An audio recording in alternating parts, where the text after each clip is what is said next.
Аяк астында байлык. Башкортстандың галим археологтары республиканың берничә тарихи каласыгын тикшерде һәм уникаль табышка юлыкты. Археологик кумарткалар нимә турында һөйләй? Ошо хакта һөйләшәбез бүген. Һаумыгыз, эфирда интервью студиялы Гөлсемә Иштанова. Программабызның кунагы Ирәндек музей курсаулыгы археологы Рәшит Солтанов. Һаумыгыз. Һаумыгыз.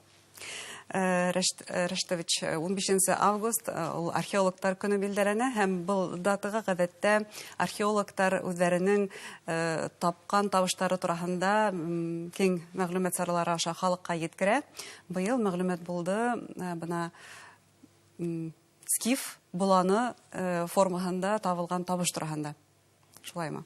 Әйе, быел шулай бик шәп табу табылды инде. Шул икенче Ногай каласыгында шул катыны эшләр үткәргәндә килеп сыкты. Алдан без аңламанык инде. Нисек ул был яктарда? Все-таки ул Оралар ягы, шул Сарматтар, борынгы нәйдәр әйберләре инде. Но литератураны карап, һуңнан безнең Өфө археологы Владимир Владиславович Овсянников бик ярдәм итте. Аның шулай табулары булганы бар. Үз Бектемировский могильник дигән бер шул кумарткала инде ул казганда. Литератураны карап, шуны тикшереп, һәвет итеп кенә карапка без аңланык инде. Кайдан килде был табу, кемдәрдән калган, нисек аны интерпретировать итәргә инде. Кайдан килгән инде? Ул шул Средний Дон агывы яктарынан, шул борынгы Сарматтар, ул как раз теге скифский стиль дигәне. Ул яктарда шул болан, һуңнан дракондар инде, һуңнан арыслан. Ләкин Владимир Владиславовичтың раскопкаларында аның аяу хүрәте булган. То есть һирәгрәк осрамаган. Ул һирәгрәк тә икенче яктан ул местный вариант уже. То есть шул литература буенча, безнең уйлар буенча шул Сарматтарның традициялары бында яшәгән осталар үзләре шул копия эшләп матур итеп кенә үзләре оформили. Үзе безнең аюзы. Ул вот шуның аюы, а безнең монда мышы. Мышы хатта. Мышы, әйе. Вот. Нинди материал? Материал шул бакыр инде. Әйе, бакырдан, тимердән дә бар. Һуңнан кайһы бер кургандарда алтындарында табыла. Ул скифский царский кургандар дигән. Шул тирәләрдә. Но бездә күбрәк бакыр. Но ул алтын булмагалы, шул бакыр ул более ценный нимәгә? Металлопластиканы шул эшкәртүе бик тонкий эш. Хүрәтен күрүбезсә, ул уска гына һаймалы бер артефакт, шулай бит. Снапта бик нескә эшкилеп сыга. Әйе. Без шуга ла уйлайбыз, шул әйберләрне карап инде без табып алган әйберләр, кайһы берәүләре бик һәйбәт эшләнгән.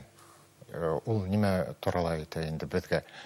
Бу ошо икенче Ногай каласыгында һәм тирә-якта икенче каласыктар Шепово, Акбердино, Ахлебинино, ул бик зур каласыктар. Бик шул бакыр, темир эшкәртү осталары бик күп булганда, уларның осталыгы бик югары кимәлдә. Бик югары кимәлдә булды. Шуга можно әйтергә, что карабыская шул культура археологическая. Бу кайһы сурга карай? Бу теге 4-нче буат до нашей эры и 4-нче буат нашей эры. Безнең буатка тиклем. Әйе, безнең буатка тиклем. Безнең эрага тиклем. Әйе. Вот 800 ел эчендә олар шул югары высот добились. Икенче Ногай каласыгы турында без башка экспертлардан, тарихчылардан да ишеткәнебез бар. Ул да булһа республика икенче полилингваль смарт гимназияһы директорынан, чөнки ул каласыкта һеҙҙең менән бергә ошо гимназияның укучылары ла эшләне, уларның айрым бер профильле сменаһы эшләне. Укучыларның табыштары булдымы ниндидер? Әйе, укучылар бик һәйбәт. шәп эшләгәндәр. Вә үзләре бәләкәй булһа ла, көстәре лә етмәй кайһы вакытта, ләкин табыулары бик шәп, шул ук баштары, борынгы һавыт һабаларлың нидәре инде калдыктары, шул һуңынан шул шлак, бронзовый инде бакыр эшкәртүдән калган шлак инде. Ну, и лекциялар бит арбага. Әҙерәк үткәрдек инде. Һөйләнек. Нисек, ҡасан был килеп сыҡты. Сөнки һорауҙары уларҙан бик күп булды. Ҡыҙыҡһыналар тимәк. Ҡыҙыҡһыналар, әйе. Ну, күбеһенә все-таки ул йәш балалар, уларға йәй ваҡыты ул все-таки ял итеү, тәбиғәт ҡосағында йөрөтөү. уҡыуҙан, әйе. Но һорауҙар бик күп булды. Тимәк, ҡыҙыҡһыналар, тарихты өйрәнәләр дип әйтергә мөмкин. Әйе.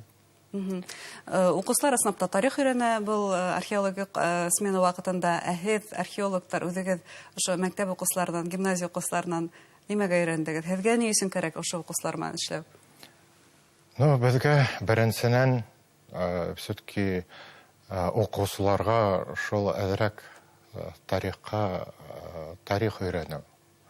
Боронғо тарихты белергә кәрәк. Нимә өсөн? Тарих беҙҙе өйрәтә. Борон-борондан кеше йәшәп, үҙҙәренең нейҙәре, успехи, неудачи, шуларға ҡарап, уже уларҙы, чтобы не повторять инде. Киләсәккә. Айы, киләсәккә. Икенсенән күрһәтергә. Бар Египет, бар Африка цивилизациялары, бар мезоамериканский цивилизациялар. Но беҙҙең дә тарихыбыҙ тоже юғары уровеньда. То есть белергә кәрәк, все-таки беҙҙең сарматтар, беҙҙең шул түнәрәк ҡаласыҡтар ҡалдырған, шул аркаимовского типа, улар бит тоже үҙ эҙен ҡалдырған. Цивилизациялар үҙенең эҙен ҡалдырған. Әйе. Шуға беҙҙең дә тарихыбыҙ белергә лә кәрәк. Ул да матур бер яҡтан. Шул уҡ ошо булан, башы. Ниндәй матур әйбер. Ато ҡайһы бер дәүҙәре беҙгә киләләр ҙә раскопка әйтәләр. Вот беҙ тегендә булдык, мында булдык, ҡандай вис күренә. Но беҙҙә ландшафт икенсе. Беҙҙә, например, кирбис кәрәкмәй, беҙҙә ағас бар. Шуға кешегә шуны аңлатырға кәрәк. И вот балалар шуны, алар һәйбәтрәк аңлай. Өлкәндәргә ҡарағанда.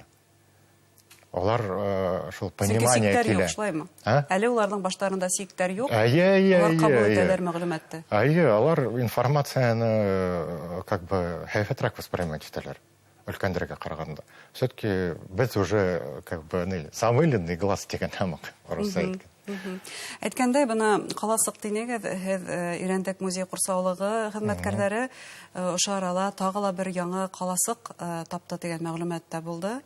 Музей ҡорсаулығы биләмәһендә. Тимәк, бындай түңәрәк ҡаласыҡтар арҡайым тибындағы, улар әле лә табыла килеп сыға? Әйе. Беренсеһен 1996 йылдарда тапҡандар, Никита Сергеевич Савельев менән Чемоданов Вячеслав Львович. Һуңынан Рамиль Бакирич тапты 2003 йылдарда Вячеслав Георгиевич менән икәүләшеп. Шул ул Селек ҡаласығы Байыштың эргәһендә хәҙерге ваҡытта онда ҡаҙынау эштәре башланған. И 22 йылда Рамиль Ренатович Насырдиновтың командаһында, мин дә онда булдым, беҙҙең икенсе сотрудник Венер Васильевич Набиев та беҙ сөйләшеп йөрөгәндә, тоже ишә берәүҙе таптыҡ. И Ишат Интизамович менән Рамиль Ренатович, улар Әбәлили районында ла шулай ҡаласыҡтарҙы өсәүен тапты. Сереккүл, Дәүләт ауылы, Селивановка ауылы эргәһендә шул цифровой модель эшләгәндә, коптер аша, өстән осоп, кургандарҙы снимали инде. Төшөргәнде. Бына бер нисә ҡаласыҡты һанап сыҡтығыҙ, үҙенән күрә ошондай түңәрәк ҡаласыҡтар системаһы булған дип әйтергә мөмкин. Әйе, Западно-Сибирская равнина, шул Селәбе өлкәһе территорияһында, онда примерно 29-30 штукка яҡын уже табылды. Бұл нимә тураһында һөйләй? Ул отдельная культура, отдельная цивилизация тураһында һөйләй инде беҙгә. Как бы просто так олар килеп сыкмай. Вот. Тарихта үҙ калдырган. Ай. И хәзерге вакытта шул Любовь Ефимовна Кузьмина теория буенча ошо каласыктарды калдырган кешеләр шул Көньяк Уралдан аска көньякка төшүп шул Индияга барып киткән дип. Так что шул китаптарды кем укыгы теләй, укыгыз, карагыз. Күп теориялар бар, но шул теорияларды не обязательно тиге зацикливаться. Бөтәһен дә лучше карап, үзегезгә вывод эшләгез дигән. Бер һүз әйткәндә, тарихты өйрәнергә, шулай бит. Тарихты өйрәнергә кирәк. И шул тарихты өйрәнер өчен күбрәк шул официальный материалларны карагыз. Аңламаһагыз, килегез археологтардан сорагыз. Зур рәхмәт һеҙгә, эшегеҙҙә уңыштар теләйбеҙ һәм һөнәри байрамығыҙ ихлас күңелдән ҡотлайбыҙ. Республиканың тарихи ҡомартҡыларын өйрәнеп, ҡыҙыҡлы табыштарға юлығып, яңынан-яңы фәнни асыштар яҙһын һеҙгә. Зур рәхмәт. Рәхмәт, һеҙгә лә уңыштар. Хөрмәтле тамашасылар, студиябыҙҙың ҡунағы Ирәндек музейы ҡурсаулығы археологы Рәшит Солтанов булды. Иғтибарығыҙға зур рәхмәт.